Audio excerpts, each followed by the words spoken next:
사탄의 기원. 사탄의 기원은 어디서부터 시작되었는가? 그리고 또 악의 기원, 죄악의 기원은 어떻게 시작되었는가?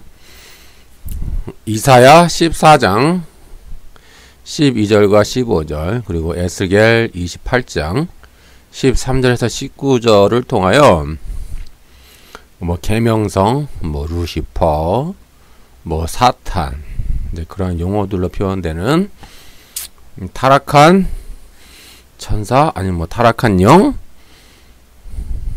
타락한 악의 영들, 이제 그런 개념들에 대해서 한번 조명을 해보고자 합니다. 사실 우리는 그렇게 정확하게 많은 소스들이 없어요. 성경에는 사탄이 왜 타락하게 되었고, 구체적으로 어떤 일이 일어났는지는 우리는 그렇게 아주 구체적으로는 잘 몰라요. 아주 디테일하게. 아주 근데 인간은 상상력을 동원해서 스토리를 만들기를 원하잖아요. 마치 신화처럼. 근데 성경 그렇게 신화와 같이 디테일하게 우리들이 어떤 상상력을 동원해서 우리들이 지적 만족을 줄 수 있는 것만큼은 그렇게 디테일하게 많은 자료를 주지는 않아요. 대략 사탄은 이렇게 됐고, 이렇게 해서 인간에게 죄가 들어왔고, 결국 사탄은 멸망당하고, 죄와 사망도 영원한 불못에 들어가서 멸망당한다. 이제 그런 정도죠. 디테일하게는 잘 몰라요. 그러나 이제 어느 정도는 좀 알 수 있게 이제 성경에 기록되어 있고요. 이사야 14장에서 나오는 아침의 아들 계명성이요. 이것은 킹 제임스 버전에서는 루시퍼라고 번역을 해놨잖아요. 영어로는 또 모닝 스타 이렇게 돼 있고, 또 어떤 곳에서는 새벽별 또 이렇게 해놨어요.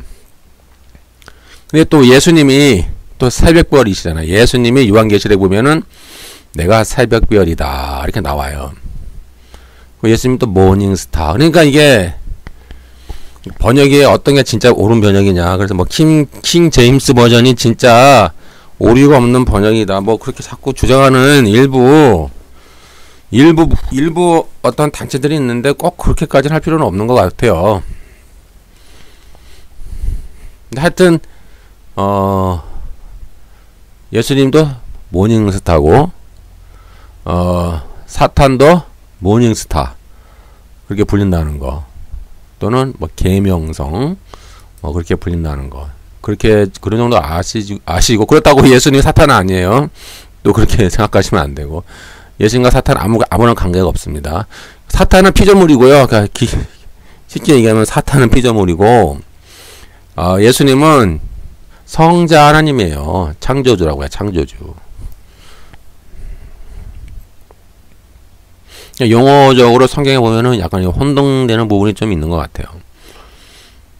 이 이사야서는 누구를 말한 거냐면은 바벨론 왕을 말한 거예요. 바벨론 왕을 이 계명성에 빗대서 바벨론 왕의 거만함, 교만함을 어떤 이런 영적인 세계, 이런 사탄과 같은 영적인 세계와 비유해서 말씀을 한 것 같아요. 이사야 14장에는. 그리고 에스겔 28장에는 두루왕이에요. 두루왕. 여기 보면은 에덴 동산이 나오고 갑자기, 그리고 기름 부음을 받은 덮은 구름이요. 그룹입니다. 그룹. 그리고 내 무역의 풍성함으로, 네가 아름다움으로, 내 죄악이 많고 무역이 불의함으로. 이렇게 주로 무역 쪽으로 많이 나오죠. 무역.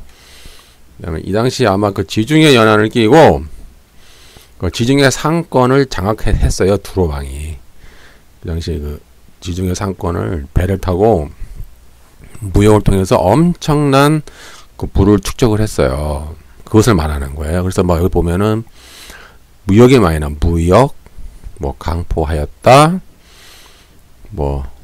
네 무역은 죄악이 많았다. 이렇게 나오죠.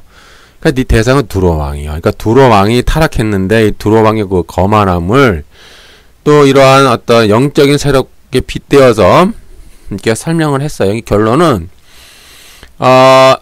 이사야와 에스겔에서는 각각 바벨론 왕과 두로 왕을 이제 묘사를 한 거고, 이제 이들의 심판과 멸망을 이제 하나님이 이제 말씀하시고, 결국 이들이 이런 멸망이 어떤 사탄의 이 속성을 닮은 거예요. 그러니까 이들의 행위들이 그 거만한 행위, 하나님을 대적하는 행위, 그다음에 스스로 자고하고 자기 자신을 자칭, 자기 스스로를 신으로 여기잖아요. 자칭 신으로, 자칭 자신을 스스로 신으로 불리운 자들, 어떤 권력을 통해서 뭐 영원히 살 것처럼 그렇게 떵떵거렸던 자들인데, 결국 이들의 속성들이 그 사탄의 속성과 이제 유사하다는 거예요. 영적인 사탄의 속성과 유사해서 사탄의 발생과 기원, 또 지위 등을 어느 정도 상징적으로 이제 우리들에게 알려줍니다. 그런 이유는 이 국가 권력이나 이 정치 권력을 통하여 온갖 강포와 폭력을 동원하고 하나님을 대적하여 그 자신의 왕권을 신격화하는 그 사탄의 속성을 가지고 있기 때문에 그래요. 이제 이러한 개념들이 다니엘서에도 나오잖아요. 다니엘서에도 보면, 다니엘서 7장에도 보면은 그 네 짐승이 나오잖아요. 그리고 뭐 7머리, 뭐 10뿔, 그 각각의 어떤 그 제국을 상징하잖아요. 제국인데 그 제국이 연합이 돼요. 연합. 네 나라가 연합이 되어서 그 하나님을 대적하는 거대한 어떠한 적그리스도라고 할까, 아니면 거대한 하나님을 대적하는 그런 악의 세력으로 이제 상징화가 되죠.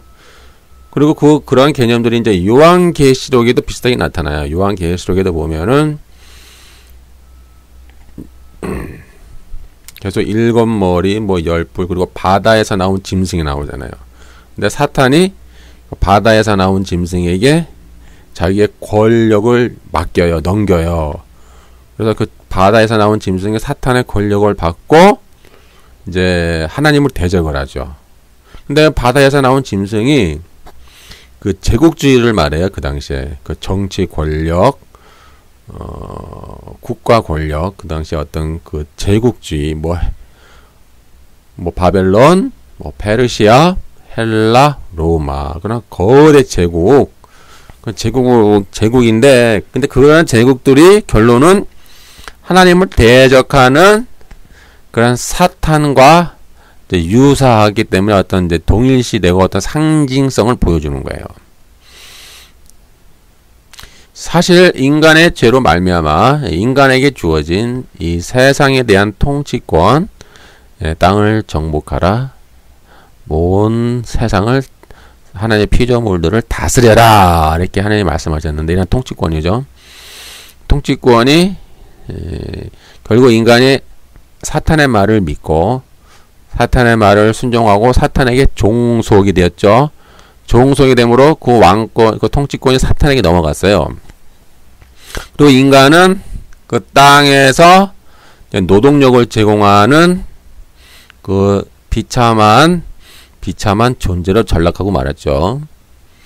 그래야 인간의 이러한 타락과 불순종으로 말미암아 이 세상을 통치하게 된 사탄, 그리고 그런 말미암아 이 세상의 죄와 그 사탄의 통치의 그 결과물, 아니면 사탄의 통치의 그 속성, 사탄의 통치의 그 속성인 죄와 사망의 지배가 이 세상에 뚫고 들어온 거예요. 그러니까 이 세상을 뚫고 들어온 거예요. 그 뚫고 들어왔다는 표현이 좀 그런데 폭력적인 개념인데요. 이 세상에 뚫고 들어와서 모든 인간을 지배하는 거예요. 그리고 인간뿐만 아니라 모든 피조물들도 지배를 해요. 제가 이것은 이제 로마서와 이신칭에서 이미 강의해놨는데요. 블로그 한번 보시고요. 따라서 이 원죄라고 하는 개념 자체가 좀 미약해요. 로마서는 원죄라고 하는 개념보다는, 그러니까 인간이 타락하고 불순종해서 원죄가 죄가 유전되었다라 하는 개념보다는 이 세상에 사탄의 통치로 인한 그 사탄의 속성인 죄와 사망의 지배가 온 세상에 폭력적으로 이렇게 밀고 들어온 거예요. 그래서 인간뿐만 아니라 모든 피조물들도 지금 탄식하며 지금 신음하고 있다라는 거예요. 로마서 8장에 기록되어 있죠. 이건 원죄로 해석이 안 되는 거예요. 왜요? 피조물들에게까지 원죄가 이렇게 전가되지는 않잖아요. 그러니까 피조물들도 그런 죄와 사망의 폭력적인 지배 아래서 신음하고 고통하고 있기 때문에 하나님의 아들이 빨리 오시기를 고대하고 있다라고 로마서 8장에 기록되어 있거든요. 그래서 성경은 이 사탄을 이 세상의 임금이라고 묘사해요. 요한복음 12장 31절. 이제 이 세상에 대한 심판이 이르렀으니 이 세상의 임금이 쫓겨나리라. 결국 이 세상에 대한 통치권을 사탄이 가지고 있는 거예요. 인간에게 있는 것이 이제 사탄에게 빼앗긴 거죠. 사탄에게 옮겨간 거죠. 그러나 이제 심판이 이르는 거예요. 언제요? 주님이 이 땅에 초림의 사건을 통해서 심판을 받게 되었고 세상 임금이 쫓겨난 거예요. 결박당한 거죠. 결박당한 거예요.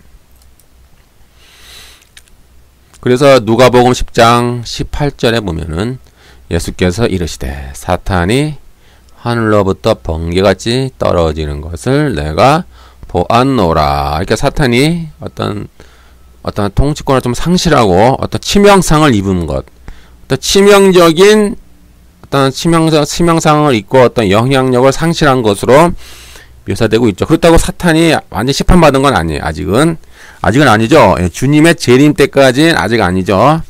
주님이 재림하시고 그 영원한 불못에 이제 던져질 때까지는 이제 아직은 아니에요. 그러나 어떤 치명상을 입었어요. 어떤 커다란 타격을 받은 거예요, 사탄이. 이제 그래서 이제 주님이 이 땅에 초림으로 오셔서 이렇게 사탄의 통치를 이제 결박하신 거예요. 결박하고 이 땅에 죄와 사망의 통치를 축출한 거예요. 축출했다고 완전히 사라진 건 아니죠. 아직 완전히 사라진 건 아닌데 점차 그 영향력이 이제 축소되고 있고 반면 의와 생명의 지배가 확장되는 거예요.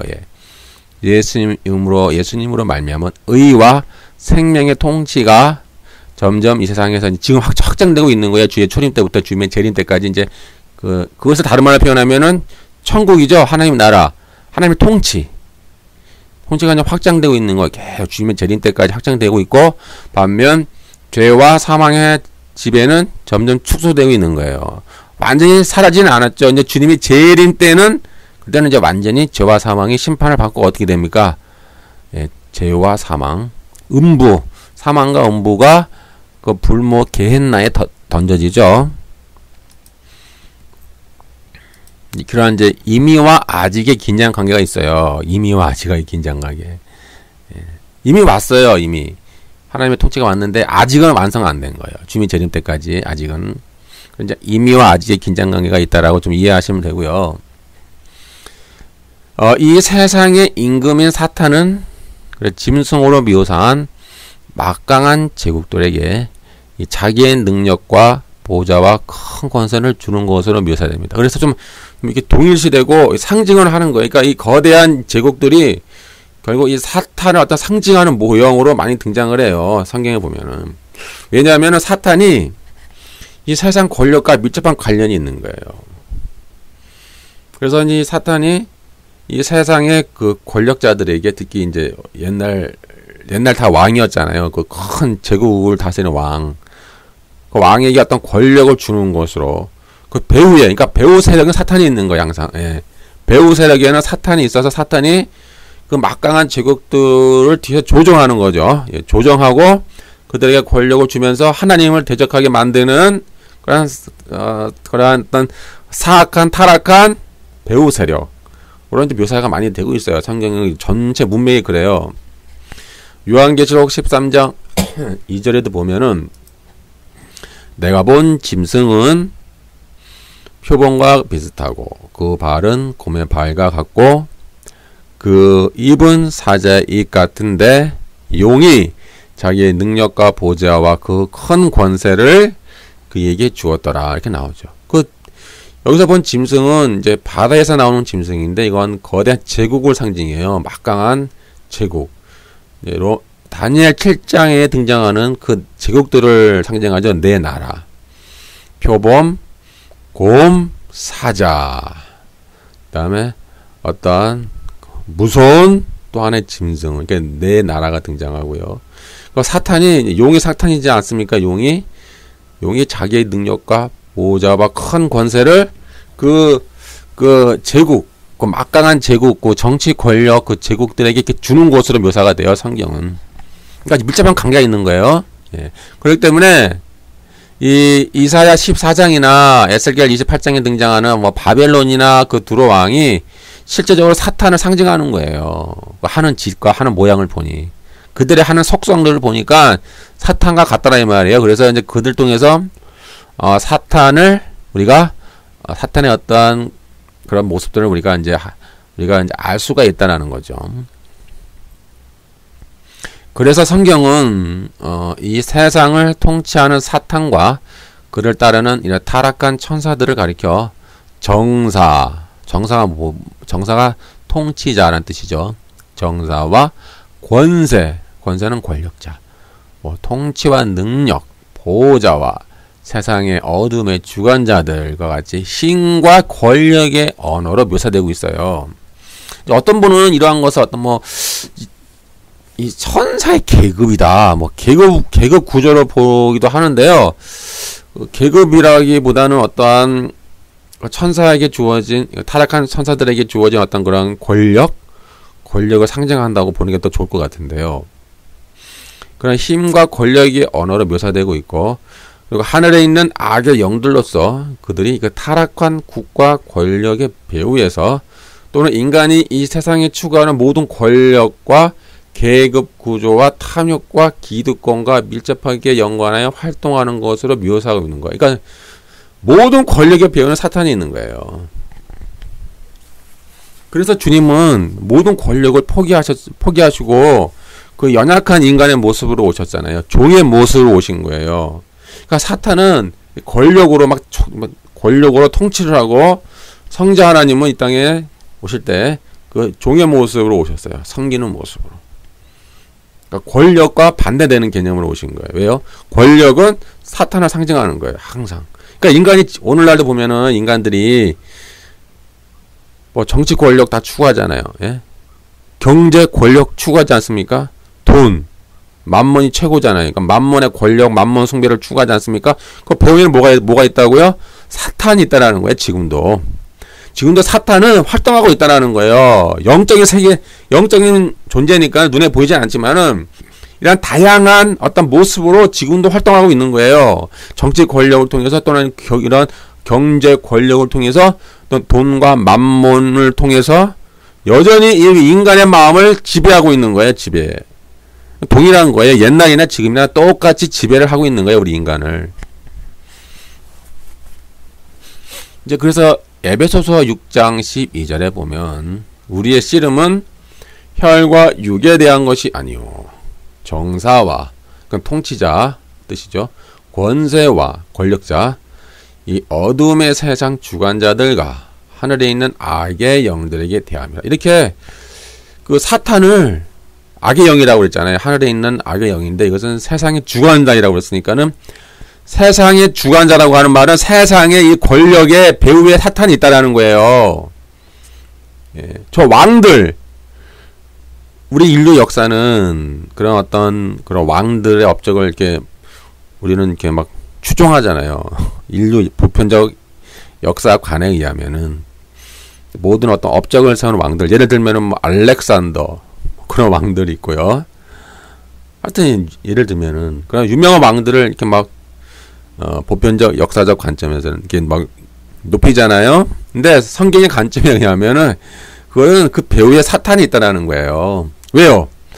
사탄은 이 세상 주관자들이기 때문에, 이 어둠의 세상 주관자, 그는 결국 정사와 권세를 쥐고 있는 이 세상의 주관자들이라 이 말이야, 사탄이. 골로새서 2장 15절에 정사와 권세를 벗어버려 밝히 드러내고 십자가로 승리하셨느니라. 여기서 말하는 정사와 권세는 사탄을 말하는 거죠. 예.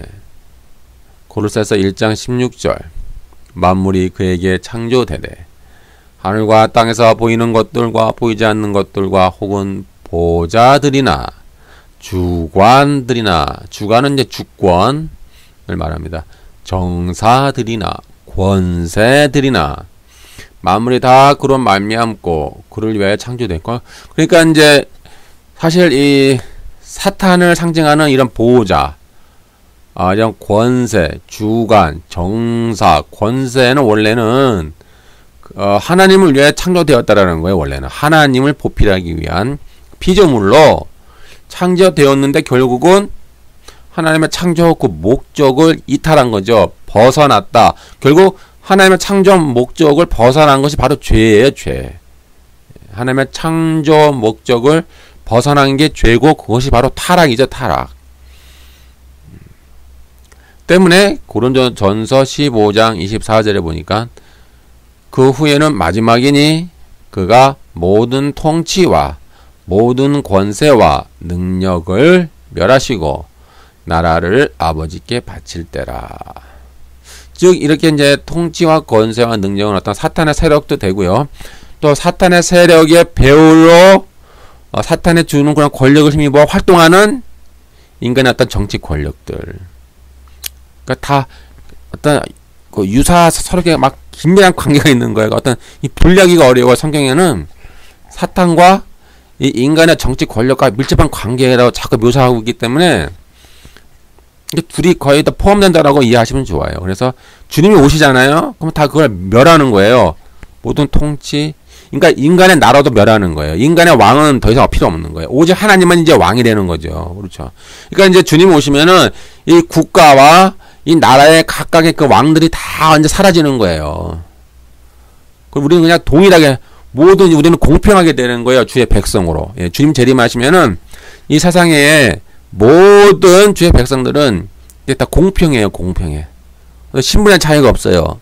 계급 차이가 없는 거예요. 이제 계급이 동일하게 되고 오직 우리의 왕은 누구예요? 하나님만이 왕이 되는 거죠. 때문에 모든 통치와 권세와 능력을 이제 멸하는 거예요. 멸하고 그 나라를 아버지께 바친다는 말은 다시 사탄에게 빼앗긴 그 통치권을 주님이 이제 빼앗아 오셔서 완전히 주님이 회복하시는 거죠. 그래서 그 나라를 다시 하나님께 이제 드리는 거야, 바친다는 거죠.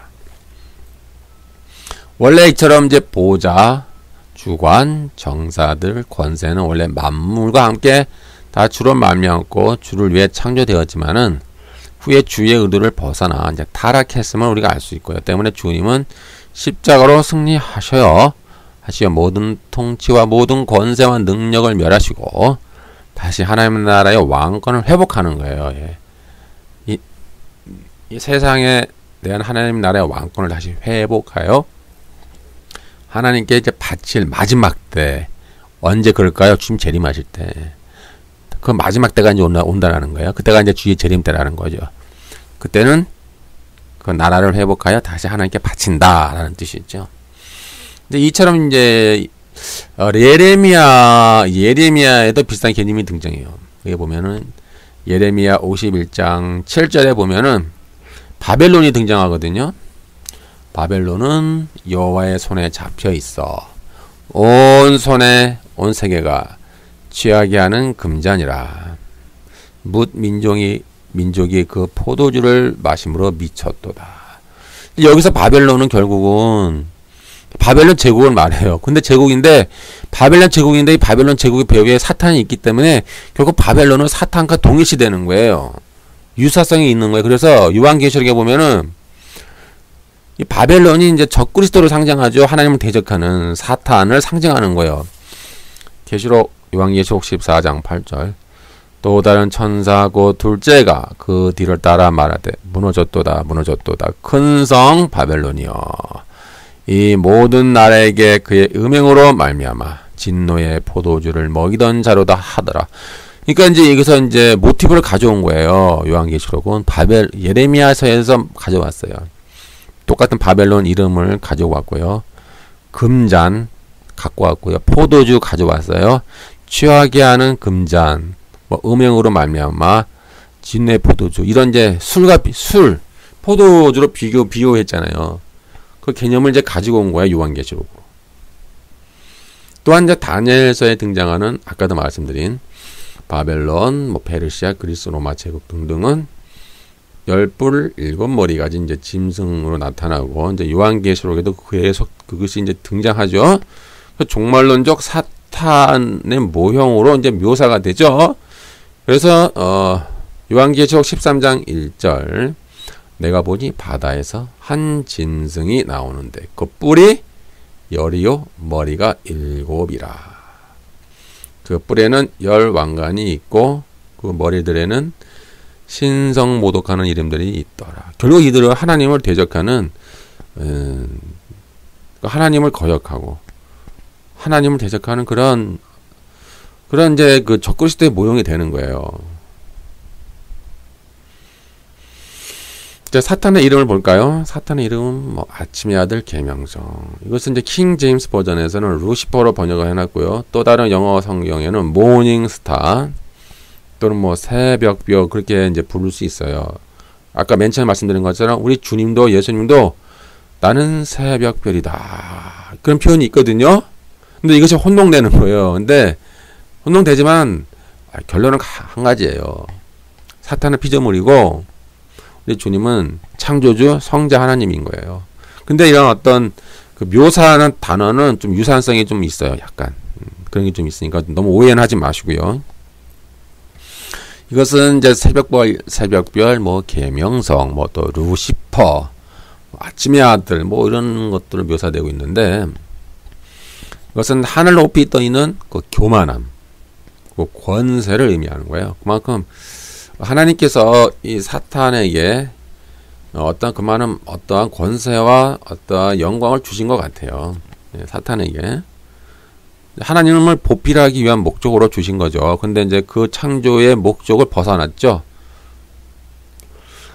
사탄은 이제 결국 권력을 추구하여 하늘 높이 떠 있는 새벽별처럼 높아지려 했고, 열국을 뒤흔들 만큼 큰 권세를 가진 자였으나 결국 하나님에 의해 땅에 떨어져 땅에 찍히는 존재가 되었습니다. 이사야 14장 12절, 너 아침의 아들 계명성이여, 어찌 그리 하늘에서 떨어졌으며 너 열국을 엎은 자여, 어찌 그리 땅에 찍혔는고. 이렇게 하나님에 의해서 추방당했다. 하나님에 의해서 이제 추방당했고, 이제 심판 받을 날만 기다리고 있는 어떤 사형 선고를 이미 받은 거라는 얘기죠. 이미 법정에서 이미 선고를 내려졌어요. 사형 선고를 받은 거예요, 이미. 그래서 그 사형이 집행될 날만 기다리고 있는 거예요. 그러니까 사형수예요. 그러니까 성경의 개념은 사탄은 사형수다 이 말이에요. 사형수고 결국 영원한 불못에 던져질 그 날을 지금 기다리고 있는 존재다라고 우리가 이제 이해하면 되겠습니다. 그래서 지금 이처럼 사탄은 이제 사형 선고를 받은 사형수고요. 지금 그는 이제 발악을 하는 거예요. 사탄과 그를 따르는 무리들이 이제 지금 발악을 하는 거고, 이들은 이제 결국 악의 도구로 잠깐 쓰여지는 건데, 이들은 악의 도구로 쓰여졌다가 그렇다고 뭐 칭찬받지도 못하고, 이들은 어떻게 보면은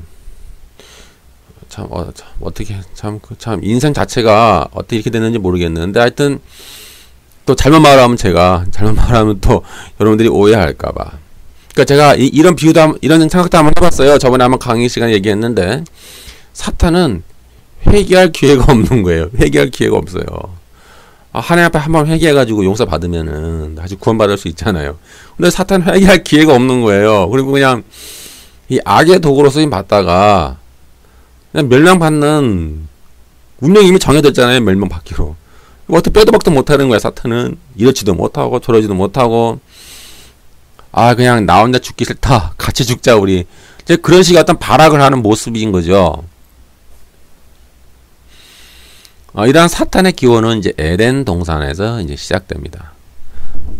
사탄은 각종 화려한 보석으로 치장한 것처럼 화려하고 아름다웠고 영화로웠으며 찬양할 때 쓰이던 소고와 비파가 동원된 것으로 보아 상당한 지위, 높은 지위를 가지고 있었다는 것을 우리가 좀 알 수가 있어요. 에스겔 28장 13절 17절 네가 옛적에 하나님의 동산 에덴에 있어서 각종 보석 곧 홍보석과 황보석과 금강석과 황옥과 홍만호와 창옥과 청보석과 남보석과 홍옥과 황금으로 단장하였으며 네가 지음을 받던 날에 너를 위하여 소고와 비파가 예비되었도다. 네가 아름다움으로 내 마음이 교만하여졌으며 네가 영화로움으로 네 죄를 더럽혔음이요. 이제 이렇게 어느 정도 우리가 추론할 수 있겠죠. 아름다웠다, 영화로웠다. 수많은 이 보석이라고 하는 것은 진짜 보석이 아니라 어떤 상징하는 거죠. 영광과 어떤 화려함 그런 것들, 아주 어떤 권세, 영광, 화려함, 그런 높은 지위 그런 것들을 아마 상징하는 것 같죠. 사탄의 역할은 하나님의 법궤를 수호하는 천사의 역할이었습니다. 그래서 덮는 그룹이죠. 덮는 그룹이란 이제 우리 법궤 위를 덮고 있는 천사를 의미하죠. 언약궤를 보면은 언약궤를 덮고 있는 이 천사가 있잖아요. 날개를 펴고 이렇게 덮는 모습. 그것을 덮는 그룹이라고 합니다. 에스겔 28장 14절 너는 기름 부음을 받은 덮는 그룹이며 아마 어떤 하늘의 법궤겠죠. 이 땅의 법궤가 아니라 하나님 보좌에 있는 어떤 하나님의 법궤. 잘 알 수는 없어요. 또 잘못 말하면 또 이상한 데로 갈 수 있으니까 너무 디테일하게 가지는 우리는 못해요. 또 잘못 말하면 또 이상하게 될 수 있으니까 너무 디테일하게는 가지 못하고 하나님의 법궤를 이 수호하는 어떤 천사의 역할을 감당했을 것이다. 이렇게 우리가 추론할 수 있어요. 또 사탄은 이 기름 부음을 받은 천사로서 상당한 권력을 가지고 치부하였다. 에스겔 28장 14절 너는 기름 부음을 받은 덮는 그룹이여 내가 너를 세우매 네가 하나님의 성산에 있어서 화강석 사이에 왕래하였도다. 이 하나님의 성산이라고 하는 하나님의 보호자를 상징하죠. 그러니까 하나님 가까이 하나님을 섬겼던 어떤 피조물인 거예요. 피조물이에요. 예, 오해하시면 안 돼요. 피조물인데 하나님을 보필하는 그러니까 하나님의 성산에 있어서 하나님을 보필하고 어떤 그러니까 하나님의 종이잖아요. 하나님이 어떤 명령을 내리면은 그 명령을 받아서 또 명령을 수행하는 그런 어떤 이제 종인데 하나님을 보필하는 이제 천사인데 어떤 그런 화강석 사이에서 왕래했던 것처럼 어떤 상당한 권력을 가지고 어떤 상당한 그 치부, 부를 누리고 있었던 어떤 상당한 어떤 영광, 치부, 사탄이 부자가 되어봤자 부자가 뭐가 필요하겠어요? 사탄이 아니, 천사가. 하여튼 그 정도로 어떤 상당한 어떤 지위에 있었다는 거죠. 상징적으로 보여주는 거예요. 상당한 그런 어떤 영광, 영화, 권력, 상당한 지위. 왜 그럴까 보니까 이제 하나님을 곁에서 보좌하잖아요. 가까이. 그러니까 그만한 영광을 이제 누리고 이제 있지 않았나 이렇게 보는 거죠. 하지만 사탄은 이제 자신의 지위를 이탈하여 창조주 하나님의 지위를 찬탈하려고 하였습니다. 즉 하나님의 그 피조물이잖아요. 피조물.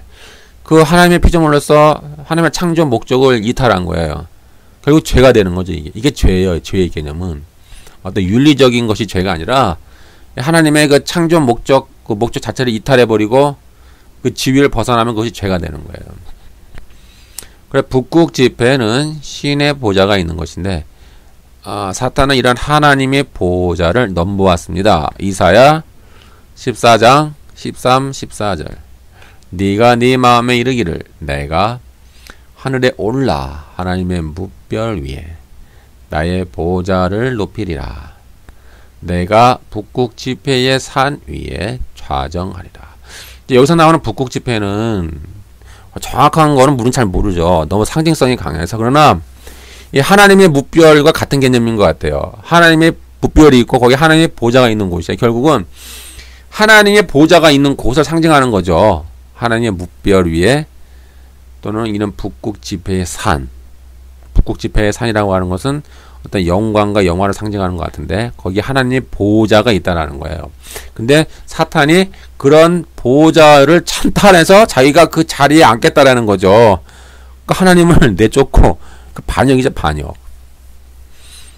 옛날에 반역이 많이 일어나지 않았습니까? 왕을 죽이고 자기가 신하가 특히 신하 군대죠. 군대 장관들이 많이 했죠. 이제 군대 장관이 왕을 암살하고 자기가 그 보좌에 앉는 경우들이 많이 있었잖아요.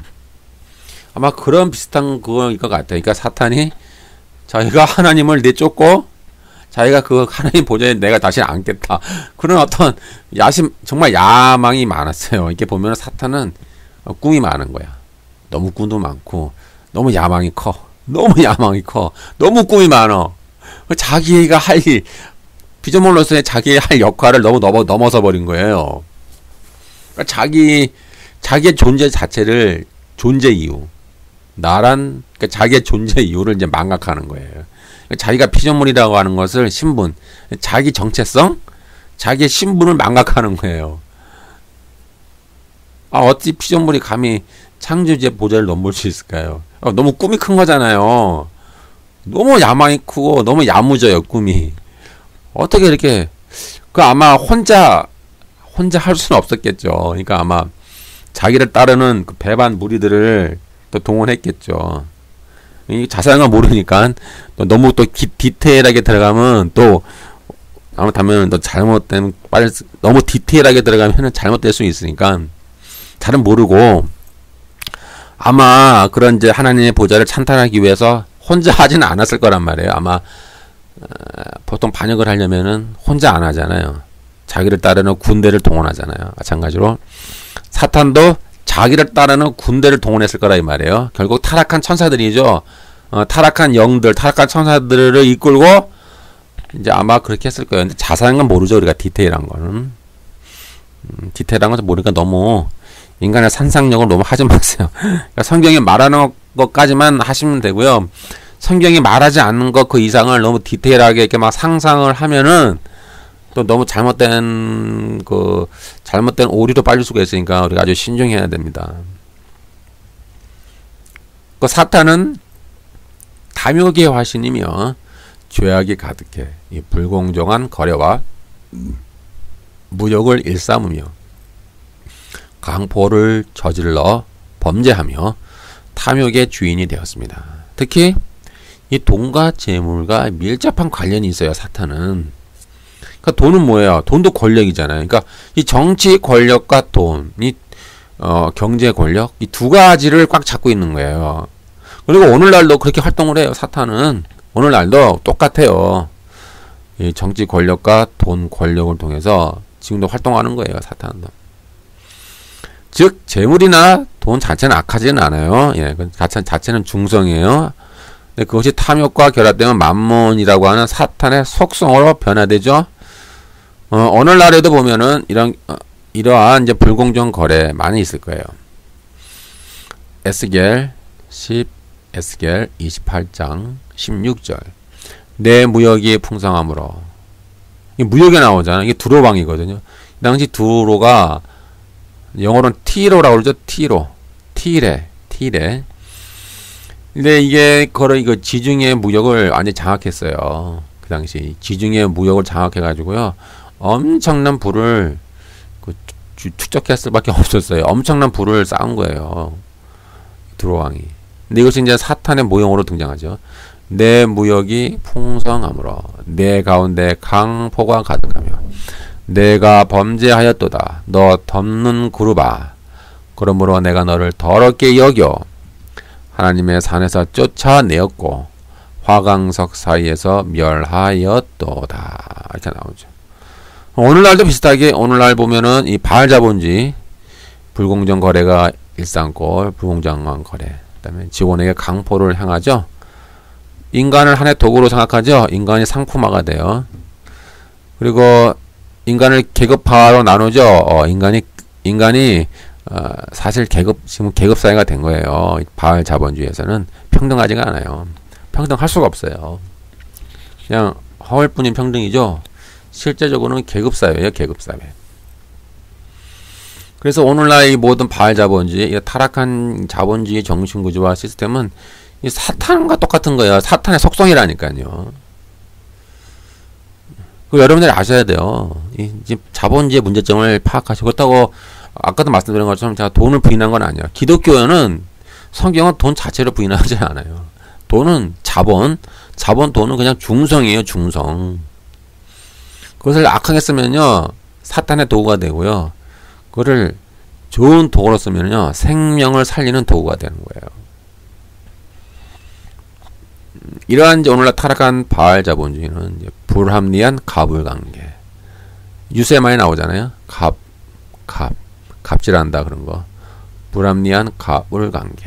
돈으로 인간을 계급으로 나누고, 또 돈을 벌기 위해서라면 온갖 범죄, 지하경제, 부패 커넥션, 검은 거래를 다 하는 거예요. 합법적인 도둑들 얼마나 많아요. 뉴스에 나오잖아요. 돈은 받았다. 근데 뇌물은 아니었다. 돈 받긴 받았다. 많이 해먹었다. 근데 어떤 대가는 없다 이 말이야. 대가는 없이 그냥 받기만 했다. 그러니까 법에서 처벌을 못 하잖아요. 웃기는 거 아닙니까 이게? 이게 뭐예요? 합법적인 강도. 합법적인 도둑들. 다 사탄이야, 사탄. 그 배우는 사탄이라고요. 왜요? 탐욕이니까. 탐욕이 배우는 사탄이에요, 여러분. 여러분 안에 만몬이 있으면 그 사탄이라고요. 눈에 보이지 않는 우상이 제일 무서워요, 여러분. 예? 저 눈에 보이는 우상 있잖아요. 그거 막 목 자르고, 거기다 뭐 락카칠하고 페인트 칠하고, 그게 뭐 그렇게 중요해요? 뭐 그렇게 해, 그렇게. 해서 뭐 할 거예요? 예? 우리들 안에 있는 눈에 보이지 않는 우상이 있잖아요. 눈에 보이지 않는 우상을 죽여야지. 눈에 보이는 우상을 자꾸 거기다 자꾸 해코지하고 뭐하러 그렇게 합니까? 이 어리석은 짓이에요. 제발 하지 맙시다. 이 기독교인들 좀 어리석은 짓 좀 하지 맙시다. 여러분 안에 있는 눈에 보이지 않는 우상을 제거하세요. 제발. 탐욕과 만몬을 제거하세요. 이게 제일 무서운 거예요. 오늘날도 여전히 이 바알 자본주의는 이러한 탐욕의 정신, 또 합법적 도둑들 다 집행유예 풀려나죠. 그러나 그 생계형 도둑들 있잖아요. 생계형. 또 좀도둑들. 생계형 도둑은 다 시정을 받고 감옥에서 살고 있잖아요. 그러나 합법적 도둑들은 돈을 받긴 받았는데 대가성이 없습니다 하고 다 집행유예를 풀려나는 거야. 이게 웃기는 거죠. 이게 웃기는 거예요. 이게 사탄의 속성이라니까. 이 법도 공평하지가 않은 거예요. 이 법 자체에도 법도 안에 권력이잖아요. 권력인데 이게 진정한 정의와 공의가 실현될 수는 없어요. 사실. 여러분들이 다 피부로 느끼지 않습니까? 가진 자는 다 피해갈 수 있는 길이 열려있고, 힘이 없는 자들은 다 시당을 살고 감옥에 갇혀있고, 이게 타락한 사탄의 왕국이에요. 이게 다른 게 없어요. 이러한 이제 사탄의 속성들이 쭉 나오죠. 예, 쭉 나와요. 그다음에 사탄은 하나님이 주신 아름다움과 능력을 가지고 스스로 교만에 빠졌습니다. 에스겔 28장 17절. 네가 아름다움으로 마음이 교만하였으며 네가 영화로움으로 내 죄를 더럽혔으며. 사탄은 범죄를 저지른 후에 원래의 지위에서 이제 추방당하죠. 그리고 이제 사형 선고를 받는 거예요. 이제 어떤 회개할 기회가 없어요. 이는 이제 사형 선고 집행 날짜만 기다리고 있죠. 에스겔 28장 16절에서 18절. 내 무역이 풍성함으로 내 가운데 강포가 가득하여 내가 범죄하였도다. 너 덮는 구루바, 그러므로 내가 너를 더럽게 여겨 하나님의 산에서 쫓아내었고 화강석 사이에서 멸하였도다. 네가 아름다움으로 마음에 교만하였으며 네가 영화로움으로 내 죄를 더럽혔으며 내가 너를 땅에 던져 열왕 앞에 두어 그들의 구경거리가 되게 하였도다.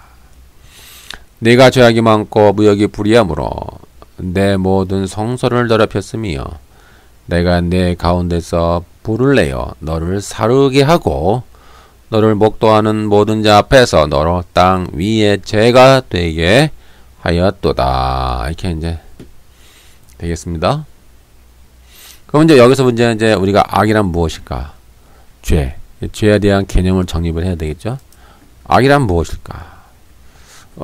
악에 대한 개념은 이제 다양하게 정의 내릴 수가 있겠죠. 뭐 도덕적인 의미, 뭐 철학적인 의미, 뭐 법률적인 의미, 기타 등등 많은 다양하게 정의 내릴 수가 있겠습니다만은 성경에서 말하는 죄, 또 성경에서 말하는 악이란 무엇일까?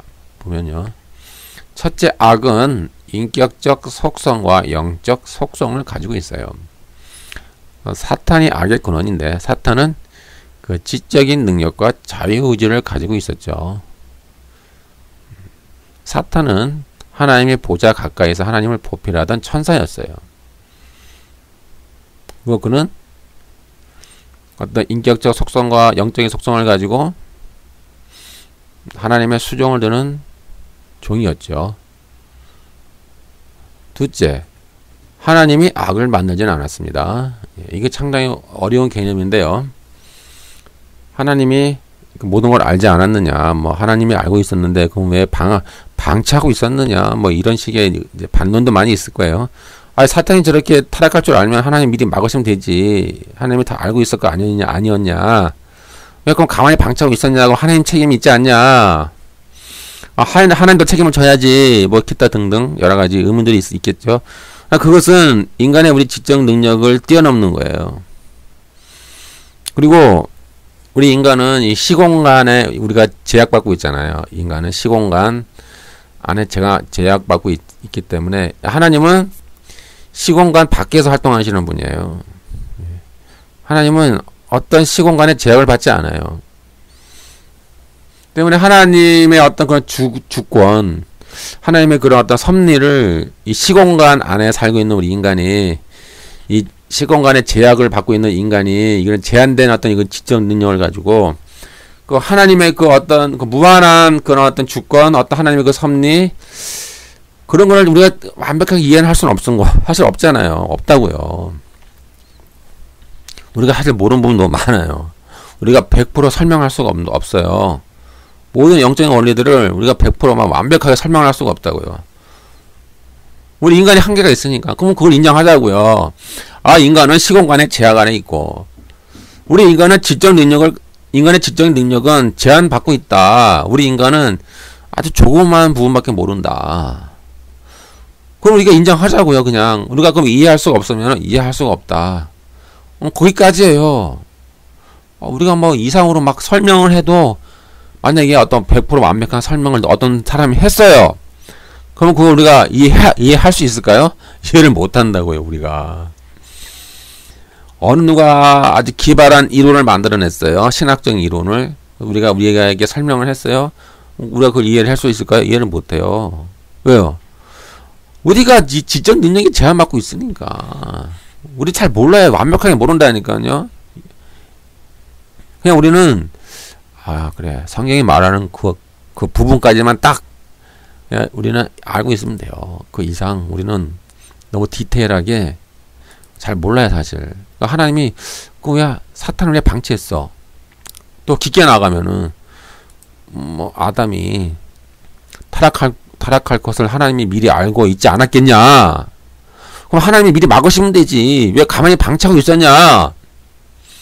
그럼 하나님이 나서서 뱀이 하와를 유혹하지 못하게 하나님 막으시면 되지. 왜 가만히 방치하고 나서 왜 인간을 왜 추방하고 왜 그렇게 하냐? 하나님도 책임이 있지 않냐? 막 그렇게 생각하는 무리들도 있어요. 그리고 우리가 어떻게 그 반론을 해요? 그 반론을 한들 그 사람 그걸 100% 이해할 수 있겠어요? 그 사람은 이해 못 한다니까요. 우리는 한계에 있는 인간이에요. 우리는 피조물이기 때문에. 반면 하나님은 시공간을 뛰어넘어서 활동하시는 분이에요. 하나님은 시간의 개념이 없어요. 우리는 시간 안에 살고 있고, 우리가 경험하는 현재는 우리가 경험하는 이 현재는 그 불교 용어로 표현하면 찰나죠. 찰나. 불교 용어 써서 미안한데요. 불교 용어를 빌어 쓰면 이 찰나가 우리가 경험하는 현재예요. 현재. 순간 이 찰나를 경험하잖아요. 우리는 계속. 그리고 0.5초 뒤는 바로 과거가 돼버려요. 1초 뒤도 과거가 되고 10초 뒤 1분 뒤가 다 이제 과거로 밀려났어요. 그리고 앞으로 미래가 또 계속 우리에게 올 것을 준비하고 있어요. 0.5초 후, 1초 후, 10초 후. 우리는 순간의 찰나의 현재만 경험하는 우리는 제약된 인간이란 말이에요.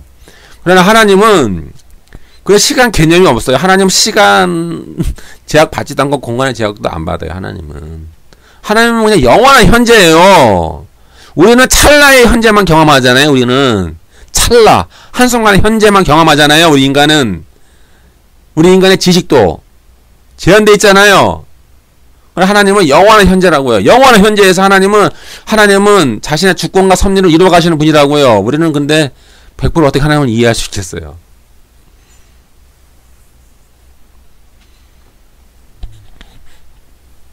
나중에 이제 주님이 재림하시면, 그리고 우리가 이제 하나님을 가까이 보좌 앞에 나가서 그때 하나님을 섬길 수 있게 되고 하나님을 직접 우리가 대면한다잖아요. 그럼 그때 가면 알 수 있겠죠, 우리가. 그때 우리가 하나님을 이제 대면하지 않겠습니까? 하나님을 주님 재림하시면. 그러면 그때 가서 이제 물어볼 수 있을 거예요, 하나님한테. 하나님 말씀해 주시겠죠. 우리가 지금까지 몰랐던 부분들. 악은 권력을 추구하여 피조물로서의 자기의 지위를 망각하고 자기 지위를 떠나서 자기의 지위를 이탈하여 창조주의 지위를 넘보는 월권 행위입니다. 그러니까 자기의 위치를 떠난 것, 그것 자체가 죄예요. 죄. 그것이 악이에요. 하나님의 창조 목적을 벗어난 것, 그것이 악이고 죄입니다. 권력은 하나님만 가지고 계시며 피조물은 하나님이 위임한 권력을 그 권한 내에서만 사용해야지, 이것을 넘어서서 권력을 추구하는 것은 사탄의 속성을 갖는 것이고 악이 되는 길이에요. 피조물에게는 권력을 추구할 권한이 주어지지 않습니다. 하지만 사탄은 권력을 미워하고 추구하게 만듭니다. 사탄은 마케팅의 달인이라서 인간의 마음과 정신을 세뇌하고 정복하죠. 오늘날 보세요. 수많은 이 세계관들, 가치관을 보세요. 다 권력을 추구하라고 우리를 유혹하잖아요. 우리를 다 세뇌시키지 않습니까? 뭐 책을 통해서, 아니면 뭐 광고를 통해서, 방송 매체를 통해서, 뭐 신문을 통해서, 뭐 수없이 우리 인간을 세뇌시키고 있는 거예요. 너희는 권력을 추구해라. 너희는 하나님을 벗어나라. 하나님을 떠나라. 하나님으로부터 독립해라. 너희는 자율적인 존재다. 너희 스스로 완벽한 파라다이스를 구축할 수가 있다.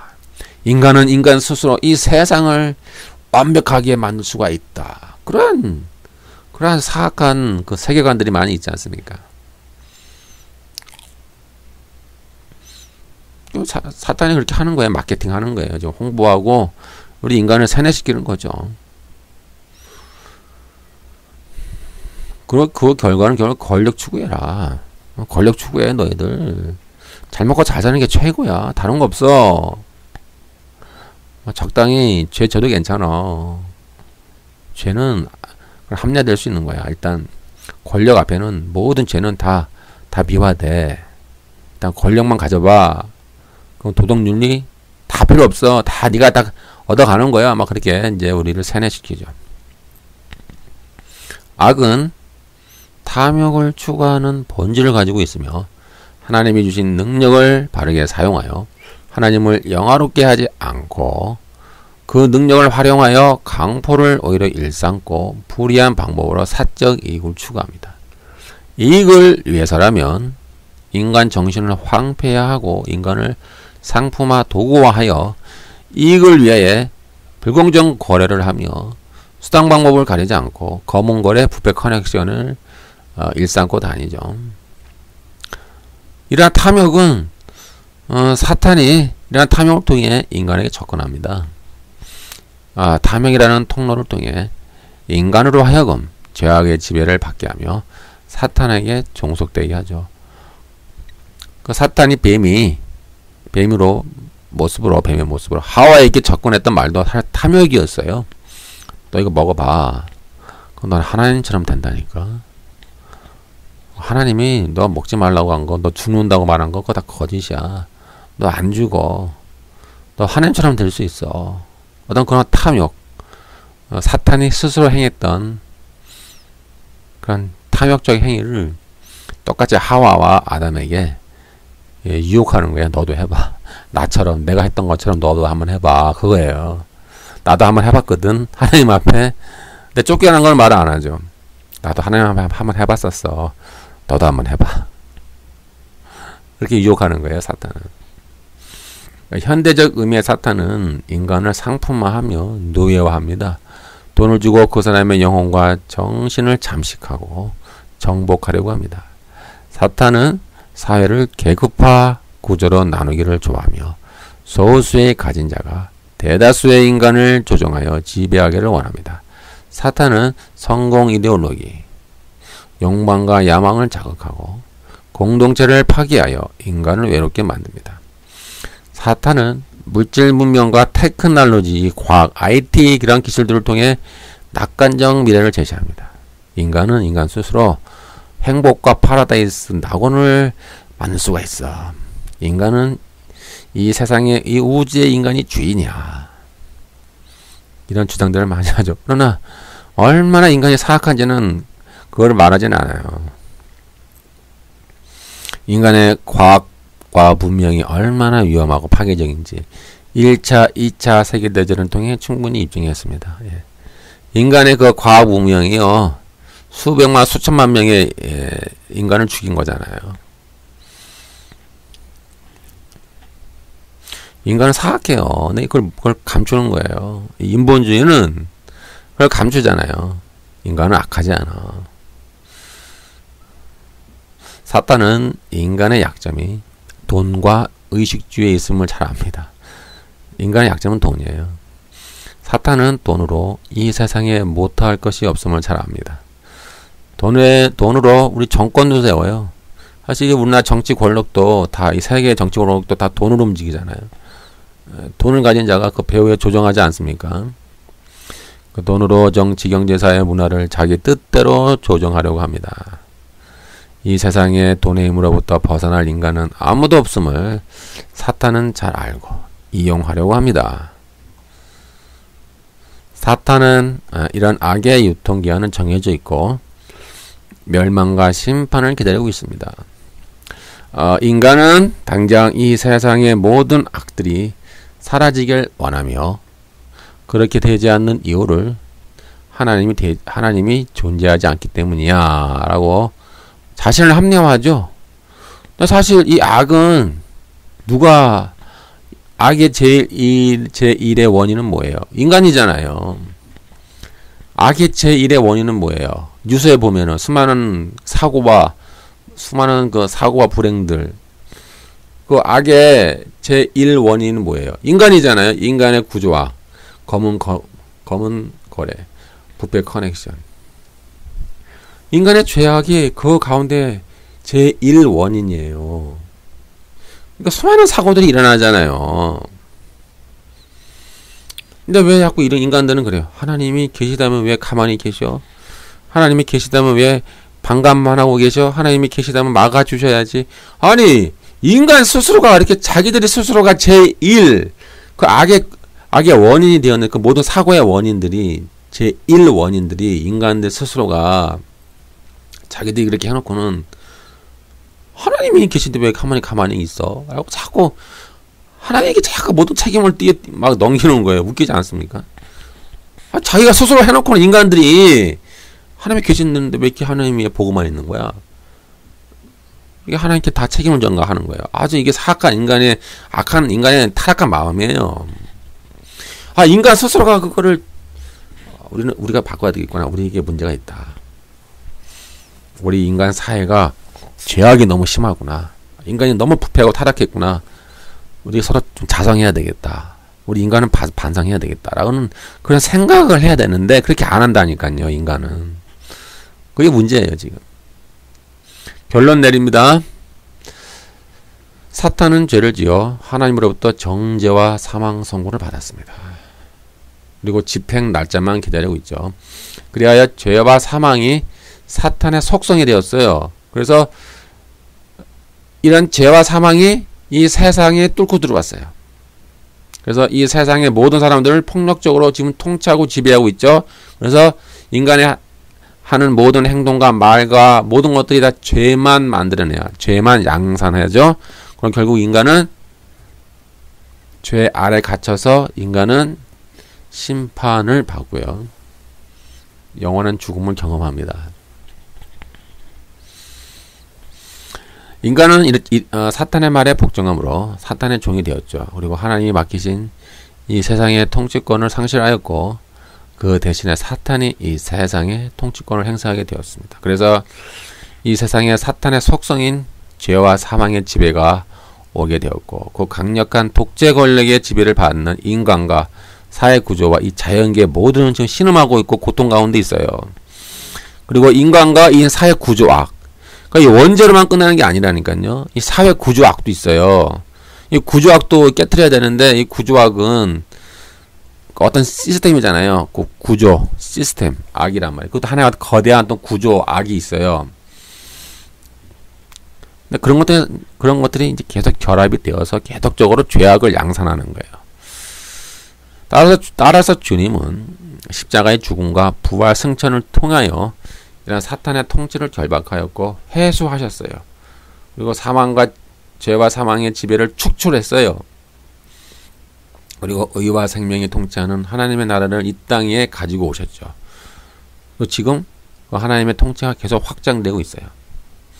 그리고 재림 때에는 이 세상의 통치자로 오셔서 모든 통치와 모든 권세와 능력을 완전히 멸하시고 이제 완전히 통치권을 회복하여 하나님께 바칠 것입니다. 고린도전서 15장 24절. 그 후에는 마지막이니 그가 모든 통치와 모든 권세와 능력을 멸하시고 나라를 아버지 하나님께 바칠 때라.